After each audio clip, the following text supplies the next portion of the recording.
국기에 대하여 경례.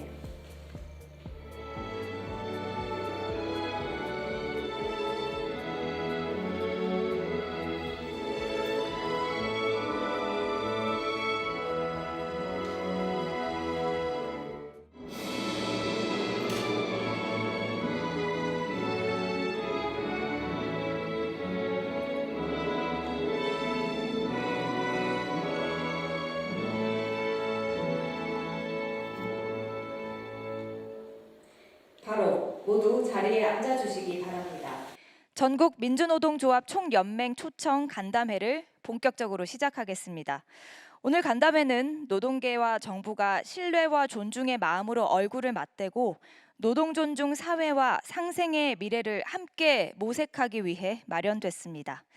그럼 먼저 대통령님의 모두 말씀이 있겠습니다. 네, 민주노총 관계자 여러분, 이렇게 만나게 돼서 참으로 반갑습니다. 여러분들 별로 안 바꿔온 거예요? 많이 어려우시죠? 이게 지금 일반적으로도 어려운 상황인데 지금 중동 전쟁 때문에 또 상황이 점점 악화되고 있는 것 같습니다.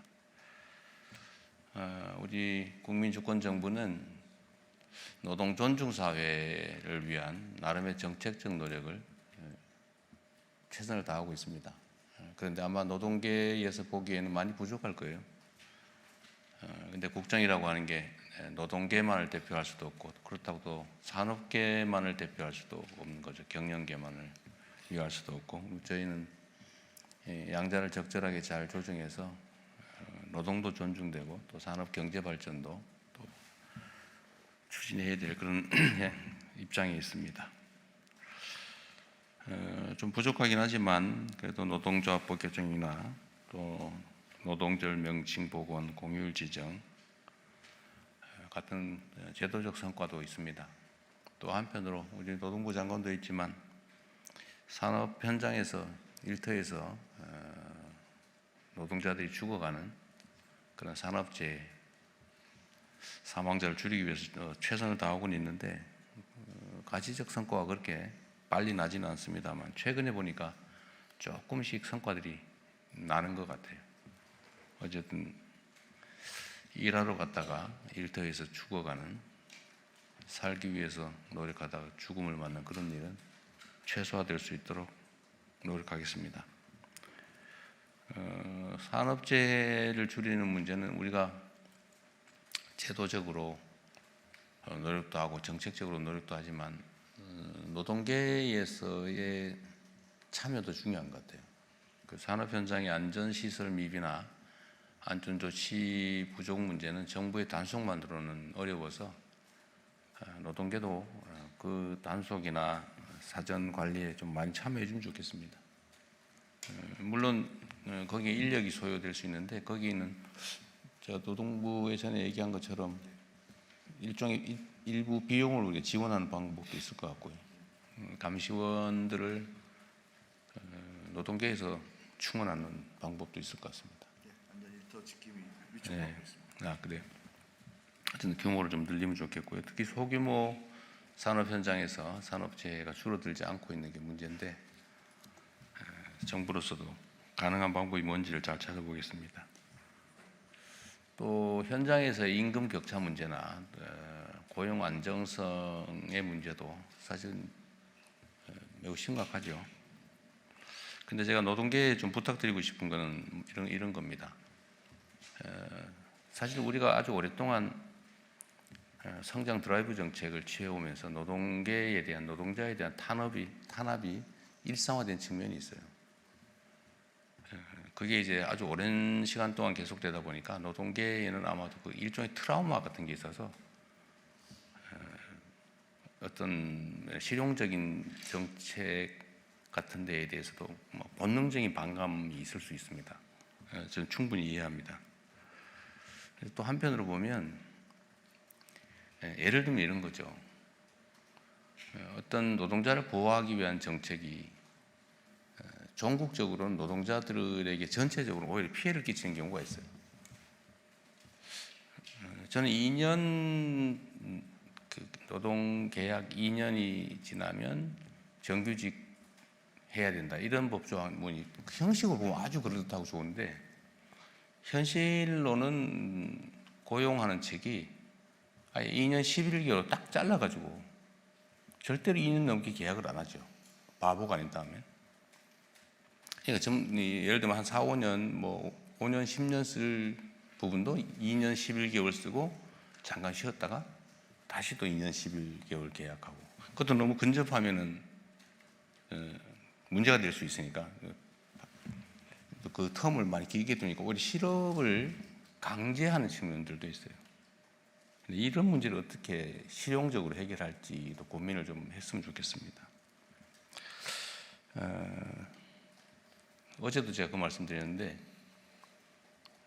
노동에 대한 보상이라고 하는 게 정상적이라 해야 되는데 예를 들면 불리한 조건에 있는 사람을 더 불리하게 만들어가지고 노동 양극화를 심화시키는 측면이 있거든요.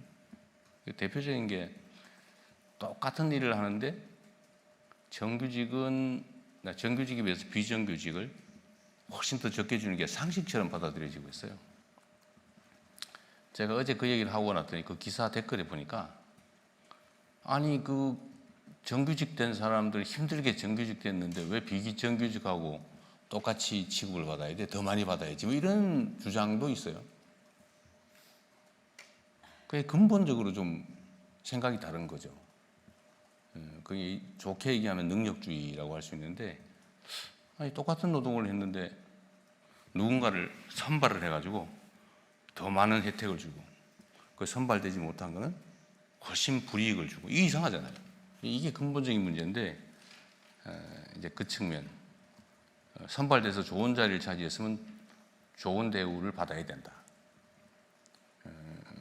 저는 이게 상당히 큰 왜곡이라고 생각합니다. 하여튼 비정규직이라는 이유로 똑같은 일하고도 덜 받고 또 비정규의 기간이 짧을수록 더 적게 받아요. 예를 들어 알바는 더 싸게. 이게 완전 반대로 돼야 되거든요. 선진국들은 되게 그렇지 않잖아요. 근데 이게 이제 노동의 양극화를 강제하는 측면들이 있습니다. 이런 것들도 저는 끊임없는 대화를 통해서 그게 상식적으로 그렇게 하면 안 되지라고 하는 국민적 공감을 만들어야 된다고 생각해요. 지금까지 우리는 대화를 잘 안 했습니다. 그냥 싸웠죠. 싸우니까 편이 갈려가지고 서로 일방적인 주장만 하고 개선은 안 되고 대립과 갈등은 격화되는 문제가 발생합니다. 터놓고 얘기해야죠. 화나고 뭐 그러더라도 얘기해서 팩트에 기반해서 상식적인 결론은 서로 내주고 이해관계가 달라서 합의할 수 없는 건 또 그런 거 싸워야 되겠죠. 또 그러려면 저는 이 대화를 일상적으로 공식적으로 하는 것도 필요하겠다. 저는 민주노총이 그 사회적 대화 기구에서 아주 탈퇴한 지 오래됐죠. 뭐 이해합니다.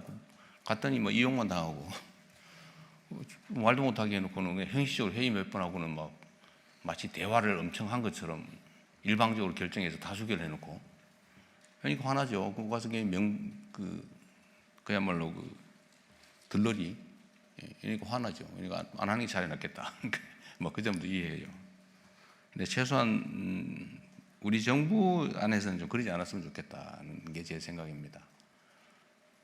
정부는 아직도 여전히 믿기 어려워서 국회의 사회적 대화에는 참여하시는 것 같아요. 나를 못 믿어서 그런가? 아니면 어차피 이재명 대통령도 잠시 있다가 떠날 거니까 어차피 정부의 본질은 변하지 않는다 그렇게 생각해서 그런지 모르겠는데, 근데 국회도 마찬가지예요. 국회는 오히려 더 빨리 굴지도 몰라.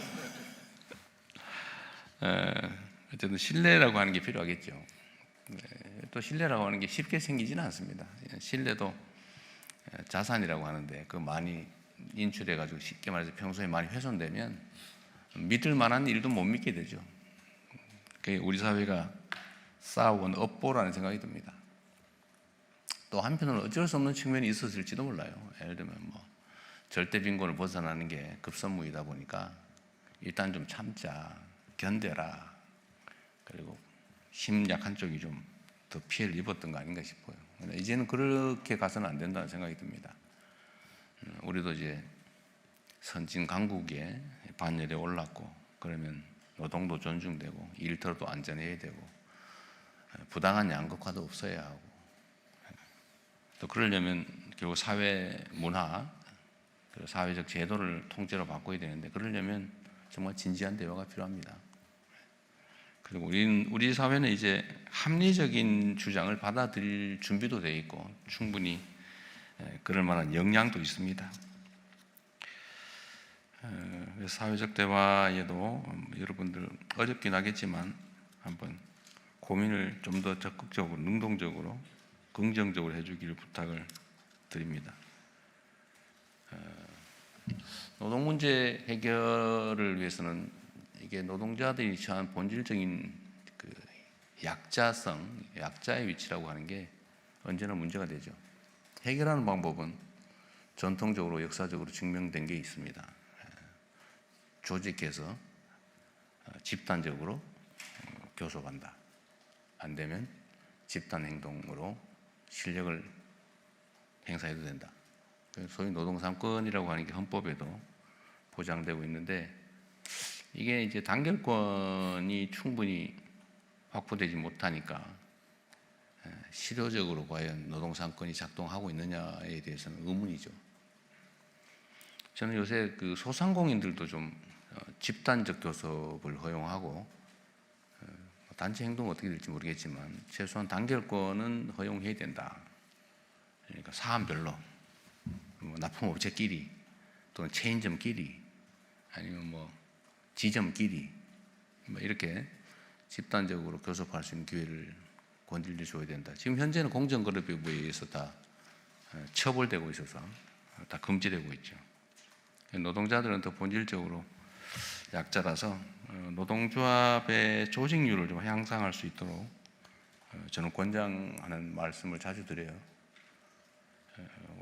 이게 그냥 종전에는 노동자들이 무슨 조직 활동을 하면 이거 빨갱이 취급하고 이거 공산당 아니냐 뭐 이런 식의 그 인식들이 있었는데 그것도 극복해야 되고, 또 하나는 정부 차원에서 노동조합의 조직률을 높이기 위한 정책 같은 게, 실현 가능한 정책이 있으면 하고 싶은데 잘 생각이 안 나요. 그것도 노동계에서 이런 조치가 필요하다라고 하면 저희가 적극적으로 검토하도록 하겠습니다. 어렵게 만든 자리이긴 한데 앞으로도 좀 자주 오면 좋겠고요. 가능하면 똑같은 취 차원에서 좀 따로따로 보지 말고 한국노총, 민주노총 같이 보면 좋겠어요. 아니, 내부적 경쟁을 하더라도 한국노총, 민주노총도 단결해야 되는 거 아니에요? 저희는 괜찮은데 한국노총이 내가 한번 물어볼게요. 그래서 저도 이게 따로따로 하면 2번 해야 되는데 같이 할 수 있으면 한 번으로 할 수 있으니까 더 자주 볼 수 있지 않을까 싶어요. 그럼 미조직 노동자들이 문제죠, 사실은. 또 조직 노동자들은 조직을 통해서 자기 주장을 어느 정도는 할 수 있는데 거의 뭐 80% 훨씬 넘는, 지금 조직이란 15% 됩니까? 13%. 그래도 한 1%쯤 늘었네요. 그래서 85% 이상 되는 미조직 노동자들은 정말 오갈 데 없이 개별적으로 어려운 입장에 처해 있는 것 같습니다. 하여튼 고칠 게 많아요, 제 입장에서는. 예를 들면 저는 아주 오래전부터 중간 착취라고 하는 거에 대해서 많은 문제의식을 가지고 있습니다. 노동을 제공하고 노동의 대가를 받아야 되는데 중간에 뭐 별로 하는 일도 없이 중간에 상당 부분을 떼는 뭐 그런 시스템이 많이 만들어진 것 같아요.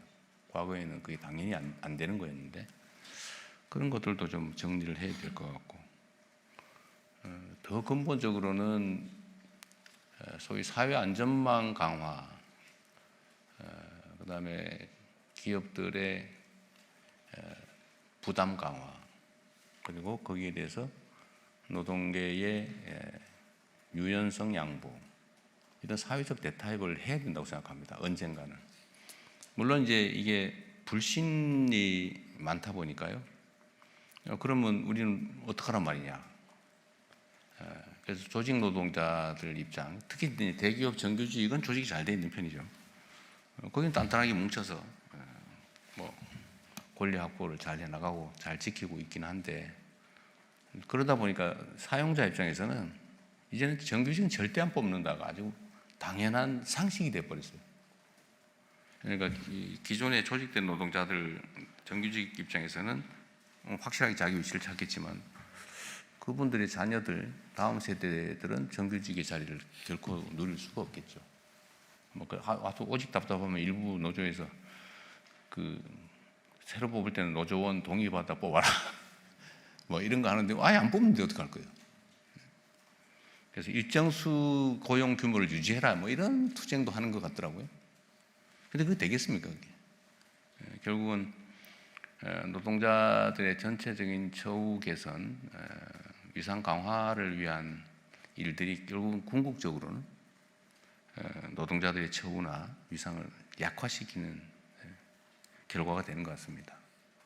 근데 이 얘기를 하려고 그러니까 자기한테 불리한 측면이 딱 떠오르는 거예요. 절대로 그 얘기 말도 꺼내면 안 된다. 그런 생각들도 있어요. 그래서 저는 이제 말을 꺼내는 편인데 누군가 얘기해야 되지 않습니까? 그리고 신뢰를 쌓아야죠. 지금은 해고되면 너무나 불이익한 아주 위험한 상황에 처하니까 실제로 양보하기 어렵고, 그러니까 사용자들은 절대 정규직 안 뽑고 다 웬만하면 다 하다못해 뭐 사내 하청 또는 뭐 이렇게 파견 근로 뭐 이런 희한한 방법들을 다 동원해가지고 심지어 1년 11개월만 쓰고 온갖 그 꼼수, 이게 다 작동을 하는 것 같습니다. 그래서 이거를 단기간에는 저는 쉽지는 않을 거라고 봐요. 그러나 정부가 확실하게 중심을 잡고 책임을 져주고 정말로 진지한 대화를 통해서 서로의 상황을 확인하고 양보하는 만큼 얻을 수 있게. 제가 기업 쪽에도 얘기를 해보니까 그래요. 자기들은 추가의 부담을 할 생각이 있다. 고용 유연성을 확보할 수 있다면 생산성이 올라가고 자기들은 경영상 좋아지는 점이 있으니까 양보할 수 있지만 노동계가 그거 하겠냐? 절대로 안 하겠지. 뭐 이렇게 얘기를 해요. 노동계 입장에서 또 당연하겠죠. 그거 어떻게 믿냐? 그것도 이해하죠. 정부가 책임을 사실 이때까지 안 졌으니까요.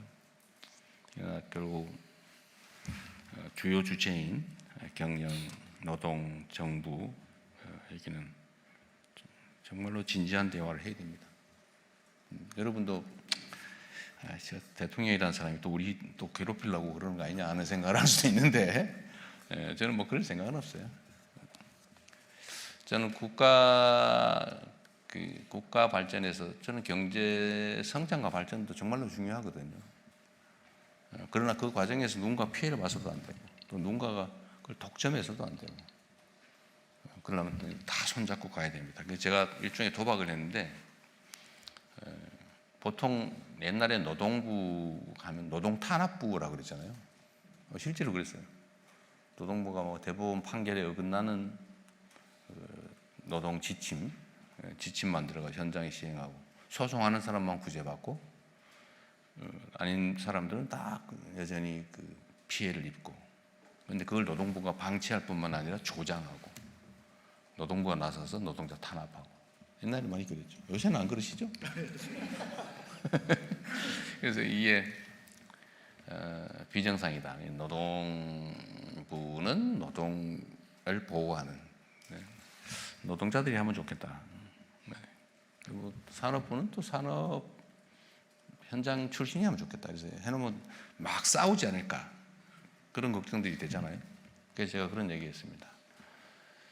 장관들끼리 싸우면 현장에서 덜 싸운다. 그런데 장관들끼리 안 싸우고 편을 먹으면 현장에서 싸우게 돼요. 사회적 비용이 엄청나게 늘어나는 거죠. 다행히 요새 보니까 두 분이 김정관 장관하고 잘 지내죠? 예, 뭐 진지하게 얘기를 해요. 어떤 얘기가 좀 길었는데 오늘도 여러분들 자유롭게 의견 말씀하시고요. 또 뭐 저희가 이미 하고 있는 것도 있을 테고 또 새로운 의견도 있을 거고 우리 정책에 대해서 지적하거나 아니면 뭐 비판할 것도 있을 텐데 자유롭게 하시고 다만 제가 이 간담회를 해보니까 너무 말이 길어가지고 내가 지금 말이 긴데 평소에 자주 안 보면 말이 길어요. 가급적 요약해서 많은 분들이 다 의견을 말씀하실 수 있는 기회를 만들면 좋겠습니다. 여하튼 환영합니다. 그리고 고생 많습니다. 예, 대통령님 말씀 감사합니다. 이어서 전국 민주노동조합 대통령님 말씀 감사합니다. 이어서 전국 민주노동조합 총연맹 양경수 위원장님의 인사 말씀이 있겠습니다. 저희는 저만 좀 길고 나머지는 2분 이내로 줄겠습니다. 먼저 나라 안팎으로 굉장히 현안이 많은 시기인데 작년 9월 용산에서 제안드렸던 우리 산별 대표자들과의 간담회 잊지 않고 자리 마련을 해주셔서 진심으로 감사드립니다. 63년 만에 되찾은 노동절이 이제 얼마 남지 않았는데요. 그 노동절 앞두고 또 이런 자리가 마련돼서 더욱 뜻깊지 않나 생각을 합니다. 저는 지난 한 달 정도를 그 개정된 노조법에 따라서 원청교섭을 현실화시키기 위해서 현장을 한 달 정도 전국을 돌았습니다. 곳곳에서 이재명 정부의 노동정책에 대해서 반신반의했던 시선이 기대로 좀 바뀌고 있구나 이런 걸 느낄 수 있었습니다.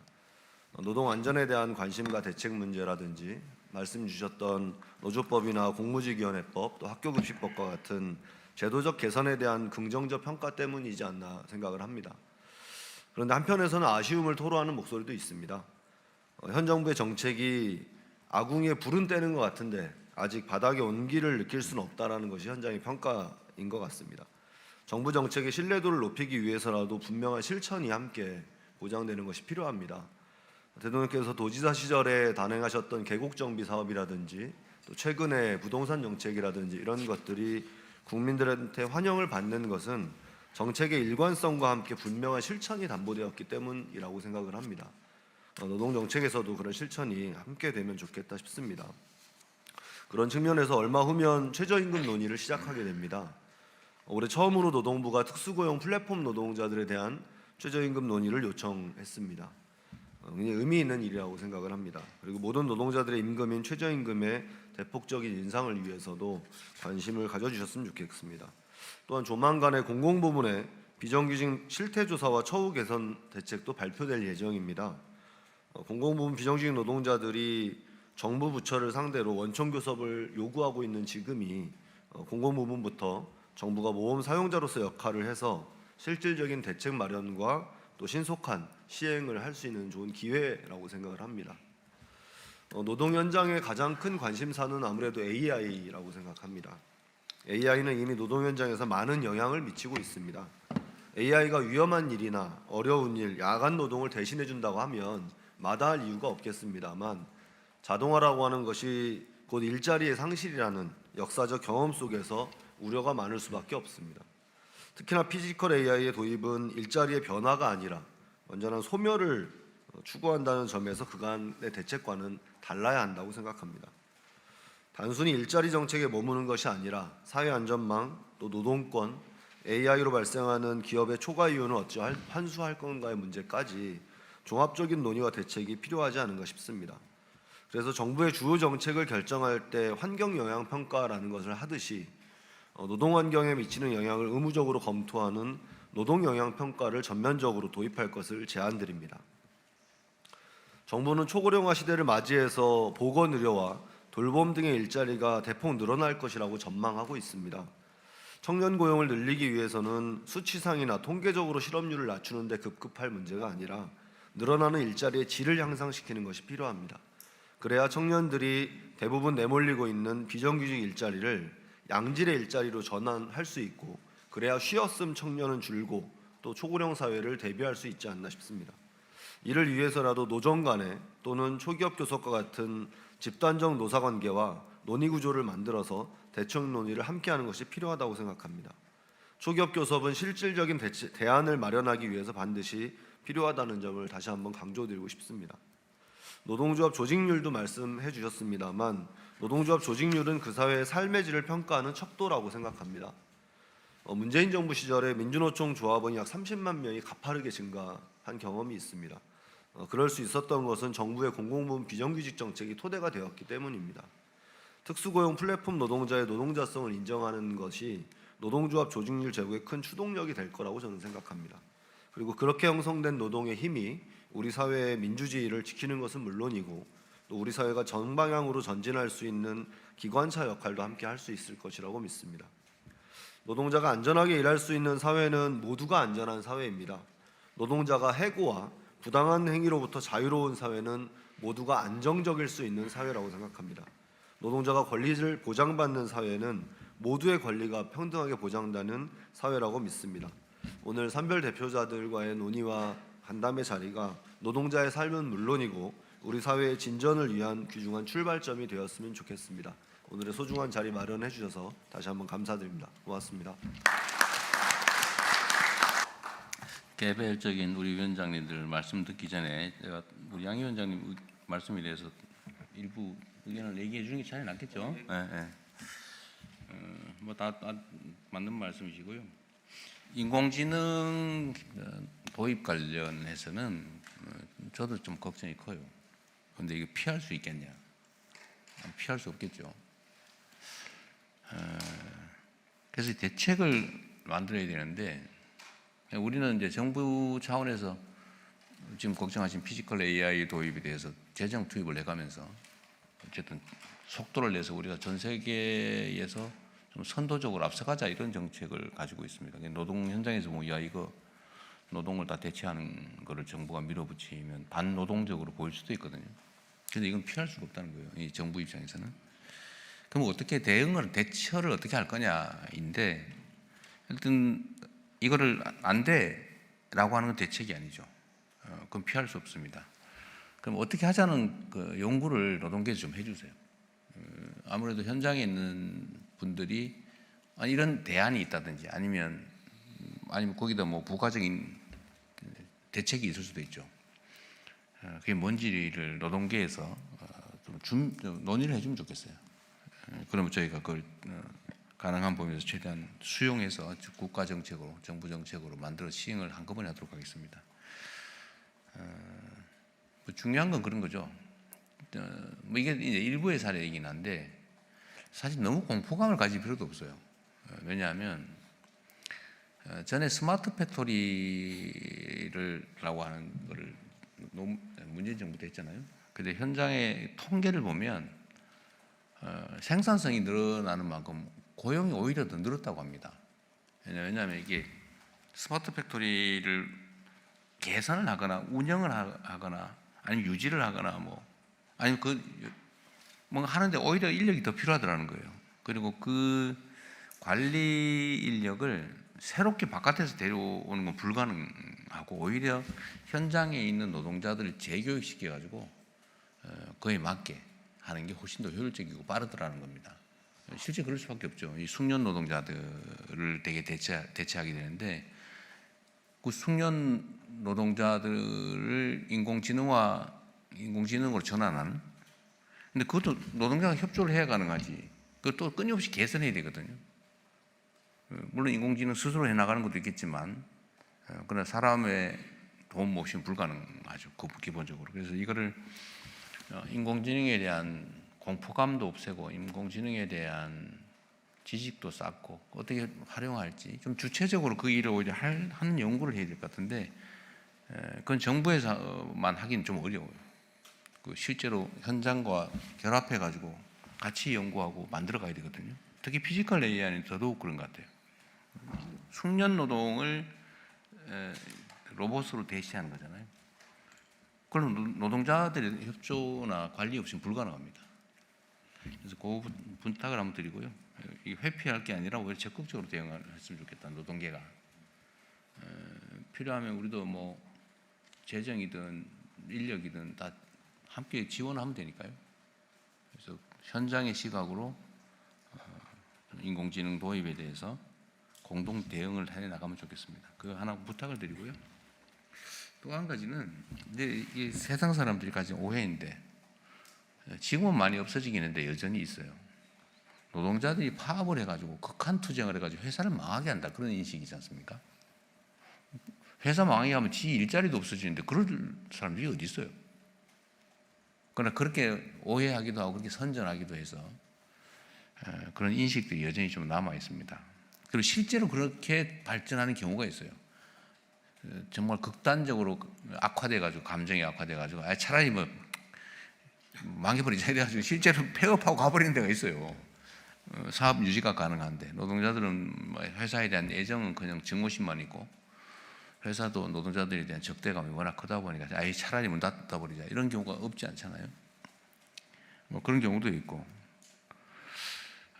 또 여타의 이유로 회사들이 이제 사업을 더 이상 안 할 경우에 노동자들이 인수해서 난 그 사업을 할 수도 있다고 생각하고 그걸 좀 권장했으면 싶습니다. 제 생각에는. 그리고 뭐 아시겠지만 제가 국가의 공공 서비스 위탁 사업들은 가급적이면 제가 성남에서 했던 청소 용역 회사처럼 사회적 기업 노동조합, 사회적 노동조합 차라리 이런 데에다 좀 맡기도록 유도해 가다가 나중에는 그게 좀 자리를 잡으면 법정화할 생각도 있어요. 근데 지금은 아직은 아닙니다. 이게 충분히 준비되어야 되죠. 그래서 노동자들의 그 사업 인수도 좀 노동계에서 좀 논의를 해주면 어떨까 싶어요. 우리도 정부 차원에서 좀 적극적으로 지원을 할 생각입니다. 이게 경제 분야에서 협동조합의 비중을 좀 늘려야 되거든요. 근데 이게 하나의 방법일 수도 있을 것 같습니다. 그리고 마지막으로 아까 제가 잠깐 말씀드렸는데 이것도 한번 고민을 많이 해주십시오. 그런 요구가 많아요. 2년제를 정하고 있는 법이 뭐죠? 기간제법입니다. 기간제법. 네. 그게 이제 결국은 2년을 넘는 경우에는 상시 고용으로 전환하기 위해서 만든 법인데 사실은 이제 2년 이상 절대 고용 금지법이 되어 버렸어요. 이거를 좀 현실적으로 대안을 좀 만들면 좋겠다. 논의를 좀 하면 좋겠다. 이게 보호하자고 하는 게 사실은 보호는 그냥 방치 강제법이 되어 버렸어요. 그럼 그 얘기를 좀 부탁을 한번 드리고요. 우리 다른 분들 의견을 좀 듣도록 하겠습니다. 예, 두 분 말씀 감사합니다. 지금부터는 간담회를 비공개로 전환하도록 하겠습니다.